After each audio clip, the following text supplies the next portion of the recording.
लामा वो होते हैं जो लॉर्ड बुद्धा के डिसाइपल्स हैं, उनको मानते हैं, उनके आगे सरेंडर करते हैं और उनके प्रिंसिपल्स को फॉलो करते हैं। ठीक है। फेरा क्या है?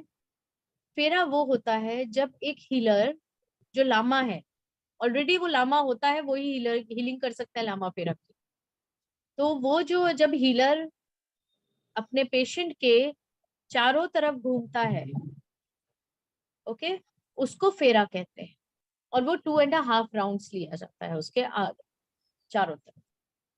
अब ये फेरा की भी एक बहुत इंटरेस्टिंग स्टोरी है कि कैसे आया।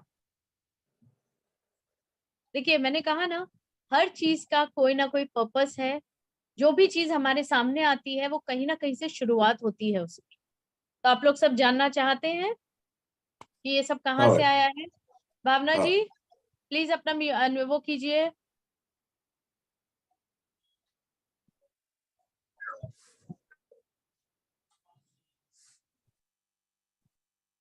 ओके।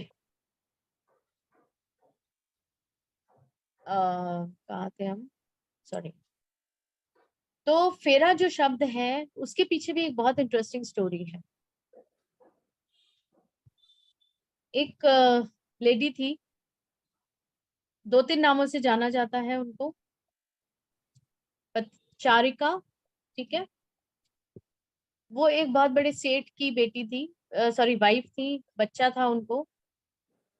कुछ हुआ उनकी लाइफ में, कुछ ऐसे इंसिडेंट्स हो गए कि वो जो उनका हस्बैंड था उसकी भी डेथ हो गई, बेटे की भी डेथ हो गई, पूरा जो उनका पैसा था सब चला गया and she was like on road एक तरह से। बहुत बुरी हालत में, बहुत बुरी हालत में थी। दर दर भटक रही थी अपने बच्चे को लेकर, अपने पति को लेकर कि इनको जिंदा कर दो, इनके बिना मेरी जिंदगी क्या है, कुछ भी नहीं है। किसी ने कहा कि वहां पर एक बाबा है, वो ठीक कर देते हैं, वो हीलिंग्स करते हैं, तो देखो वहां जाकर। तो वो आई उनके सामने, लॉर्ड बुद्धा के सामने, और बस बोला कि मेरे पति को ठीक कर दीजिए, मेरे बच्चे को जिंदा कर दीजिए, नहीं तो मैं कैसे जीऊंगी। बहुत विनती करती रही, कई दिनों तक भगवान बुद्ध के आगे वो बैठी रही कि मुझे आप कैसे भी करके मेरे पति को वापस ला दीजिए। लॉर्ड बुद्धा ने ध्यान नहीं दिया, लेकिन उनके जो डिसाइपल्स थे उन्होंने कहा कि आप थोड़ा देख लीजिए इसको भी, कैसे आप कर सकते हैं, कुछ तो कीजिए। तो बुद्धा ने कहा कि एक काम करो, किसी भी ऐसे घर का मुझे चावल लाके दो जहां पर कभी कोई डेथ ना हुई, किसी की मृत्यु ना हुई। तो बड़ी खुश हो गई कि चलो मैं ऐसे घर से लेकर आती हूँ तो मुझे मेरे बच्चे को और मेरे पति को ये जिंदा कर देंगे।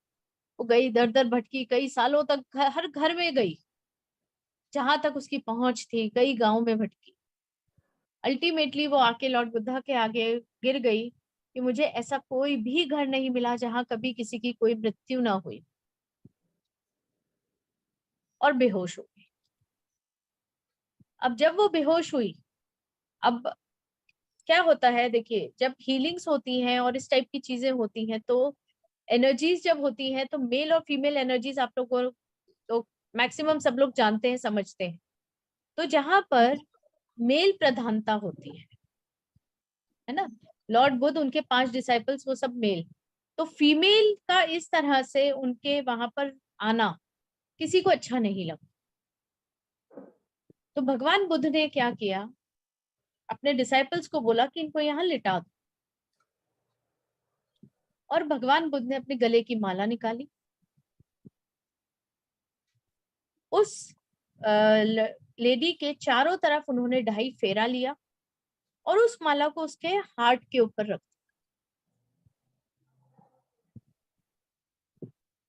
उनके डिसाइपल्स ने पूछा कि भगवान आपने ये क्या किया, आप इसको मोक्ष दे सकते थे, आपने उसको 2.5 फेरा लेके उसके हार्ट के ऊपर क्यों रखा है ये माला, ये तो आप कभी गले से उतारते ही नहीं हो।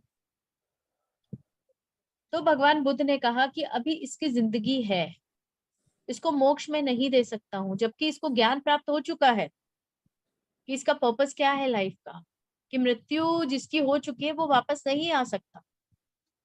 उसको ये नॉलेज आ गई है, उसको अपने दुख को खत्म करने का तरीका भी मिल गया है। उसको समझ आ गया है, क्योंकि वो डिसाइपल बनना चाहती है, वो यही रहना चाहती है।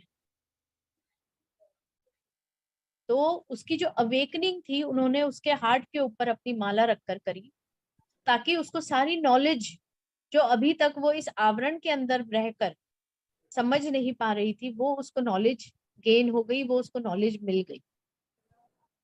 तब से वो एक फीमेल डिसाइपल, अगर आप लोग कभी स्टोरी सुनेंगे या कोई बुक पढ़ेंगे, तो 5 मेल डिसाइपल्स और एक फीमेल डिसाइपल्स का जिक्र आता है कई किताब। तो ये वही फीमेल डिसाइपल है जिसके ऊपर पहली बार उन्होंने 2.5 चक्रा उसके आसपास लिया था और उसको अवेकन किया। ठीक है, तो this is from where we have got this फेरास 2.5। क्लियर? तो यहां से लामा फेरा की शुरुआत होती है।